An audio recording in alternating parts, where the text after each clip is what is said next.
Good morning and welcome back to KS educational. देखिए 17 दिसंबर के जो इम्पोर्टेंट करंट अफेयर्स है उस पर हम लोग डिस्कशन करेंगे। और ये जो करंट अफेयर्स का कलेक्शन मैं आपको प्रोवाइड कर रहा हूँ ये इतना इम्पॉर्टेंट है कि आने वाले किसी भी एग्ज़ाम में आप देखें ये क्वेश्चंस दिखेगा, क्योंकि जो इम्पोर्टेंट कलेक्शंस होता है आपके एग्ज़ाम पॉइंट ऑफ व्यू से वही मैं क्रिएट करता हूँ। अगर आप नए हैं इस चैनल पे तो अभी इसे सब्सक्राइब कर लीजिएगा, क्योंकि आने वाले वीडियोस का तभी आपको नोटिफिकेशन मिल पाएगा। और आगे बढ़ते हैं। केएस एजुकेशनल हब को आप फेसबुक पेज इवन इंस्टाग्राम पे भी फॉलो कर सकते हैं, लिंक मैंने आपको डिस्क्रिप्शन में दे दिया है। पहला सवाल देखिए कितना सुंदर है कि दिसंबर 2022 में इंडिया ग्लोबल फॉरम कहाँ आयोजित किया जा रहा है। ठीक है, जो इंडिया ग्लोबल फॉर्म है वो कहाँ आयोजित किया जा रहा है, ये दुबई में। केंद्रीय इलेक्ट्रॉनिक और सूचना प्रौद्योगिकी राज्य मंत्री राजीव चंद्रशेखर ने इंडिया ग्लोबल फॉर्म में भाग लिया। और इसका विषय क्या रखा गया है, इसका विषय है भारतीय तकनीकी और नवाचार प्रतिभा का वैश्वीकरण। तो अगर आपसे विषय पूछ लिया जाए तो आपको बताना पड़ जाएगा, और अक्सर एग्जाम में इसी तरीके का क्वेश्चंस आपको पूछा भी जाता है। किस संगठन ने डॉक्टर जेरमी फरार को अपना नया मुख्य वैज्ञानिक घोषित किया। हालांकि ये क्वेश्चन आपने देखा होगा 2-3 दिनों से बहुत ज़्यादा घूम रहा था। तो ये किसके लिए नियुक्त हुए हैं, WHO के लिए। G20 के विकास कार्य समूह की पहली बैठक किस शहर में आयोजित की गई थी। जो G20 का विकास कार्य समूह का जो बैठक है ये कहाँ पर आयोजित किया गया, ये मुंबई में आयोजित हुआ। और इसका उद्देश्य क्या है, विकासशील देशों को खाद्य, ईंधन और उर्वरक सुरक्षा जैसी तात्कालिक समस्याओं से निपटाने के लिए यह सहायता करेगा। जो विकास कार्य समूह का बैठक हुआ है। भारत 9 से 14 वर्ष की आयु की लड़कियों के लिए राष्ट्रव्यापी टीकाकरण अभियान के लिए 2023 में सर्वैक नामक अपना एक क्वाड्रीवेलेंट टीका लॉन्च किया। किसने टीका विकसित किया। एक्चुअली ये जो सर्वाइकल कैंसर होता है उसके रोकथाम के लिए यह टीका को लाया गया।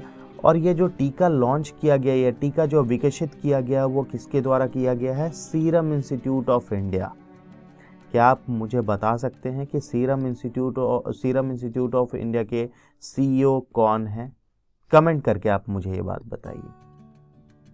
किसके साथ कृषि विभाग ने कृषि निर्णय सहायता प्रणाली विकसित करने के लिए एक समझौते ज्ञापन पर हस्ताक्षर किया है।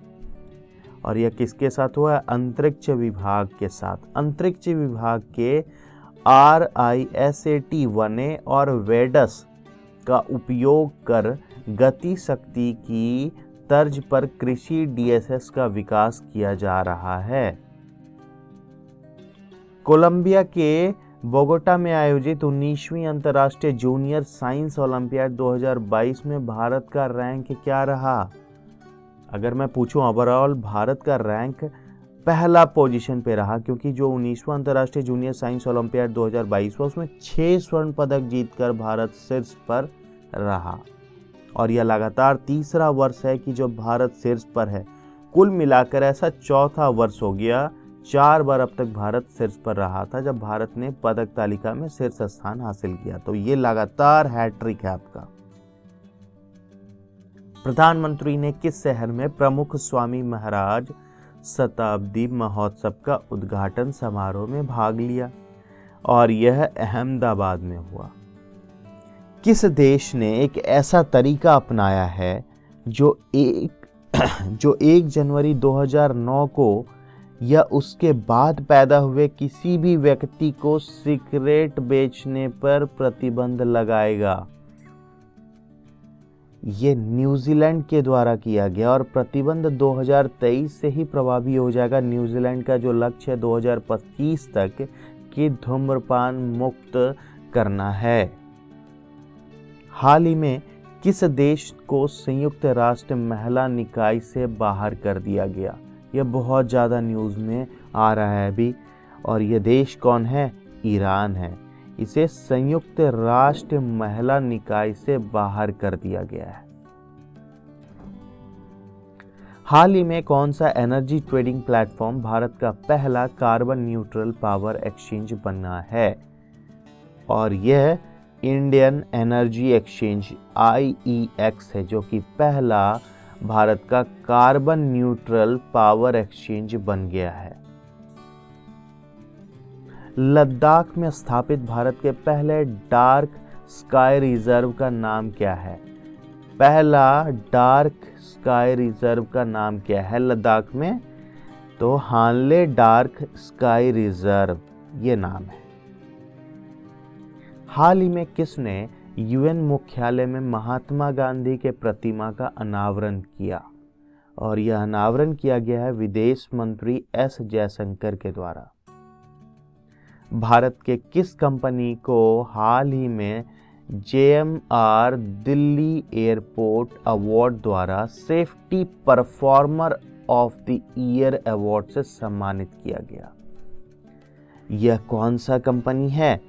यह कंपनी है स्पाइस जेट। स्पाइस जेट को safety performer of the year award से सम्मानित किया गया। हाल ही में किस साउथ अमेरिकन देश को आपातकाल की घोषणा करनी पड़ गई? यह देश कोई और नहीं बल्कि पेरू है। कुछ जो अब तक हम लोगों ने इंपॉर्टेंट डेज देखा है उसमें राष्ट्रीय ऊर्जा संरक्षण दिवस 14 दिसंबर, संयुक्त राष्ट्र बाल कोष दिवस 11 दिसंबर, अंतर्राष्ट्रीय मानवाधिकार दिवस 10 दिसंबर, भ्रष्टाचार निरोध दिवस 9 दिसंबर, अंतर्राष्ट्रीय नागरिक उड्डयन दिवस 7 दिसंबर। और जो भी इम्पोर्टेंट डेज है उसको एक बार पूरा गो थ्रू कर लीजिएगा, क्योंकि ये भी एक क्वेश्चन आपके एग्जाम में दिखता है। तो ये कुछ इम्पोर्टेंट था। सब्सक्राइब करना ना भूलें केएस एजुकेशनल को, नोटिफिकेशन बेल दबा लें ताकि आने वाले वीडियोस का नोटिफिकेशन पाए। लाइक कर दीजिएगा, शेयर करना ना भूलें अपने दोस्तों के साथ, because my dear friend sharing is caring.